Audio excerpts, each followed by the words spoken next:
Assalamualaikum warahmatullahi wabarakatuh.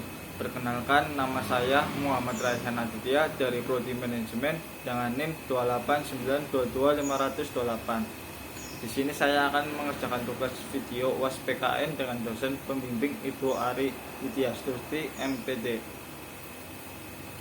Yang pertama, menurut saya demokrasi yang terjadi di Indonesia saat ini cukup baik, karena demokrasi diterapkan mulai dari anak SD dalam pemilihan ketua kelas sampai untuk anak SMA, yaitu dalam rangka pemilihan ketua OSIS.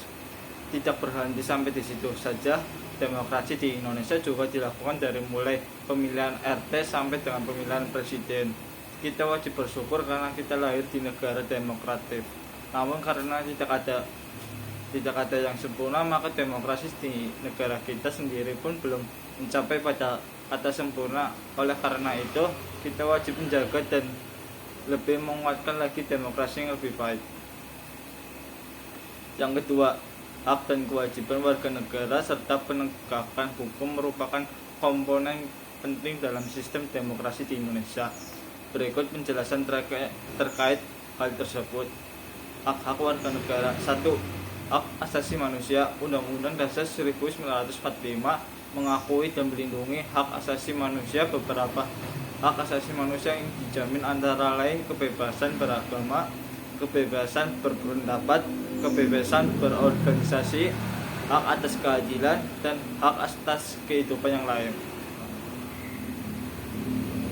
Selanjutnya, hak politik. Warga negara memiliki hak untuk berpartisipasi dalam proses politik, seperti hak memilih dan dipilih dalam pemilihan umum, serta hak untuk mendirikan dan bergabung dengan partai politik. Selanjutnya, ada hak sipil.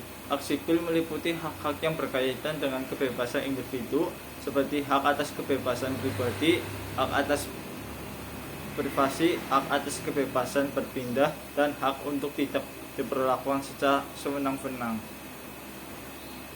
Selanjutnya ada hak ekonomi dan sosial. Warga negara memiliki hak untuk menikmati hasil pembangunan dan kemajuan sosial, termasuk hak atas pekerjaan, pendidikan, perumahan, dan fasilitas kesehatan. Kewajiban warga negara. Yang pertama, kewajiban pajak. Warga negara memiliki kewajiban untuk membayar pajak sesuai dengan ketentuan yang berlaku, yang akan digunakan untuk membiayai berbagai kegiatan pemerintah.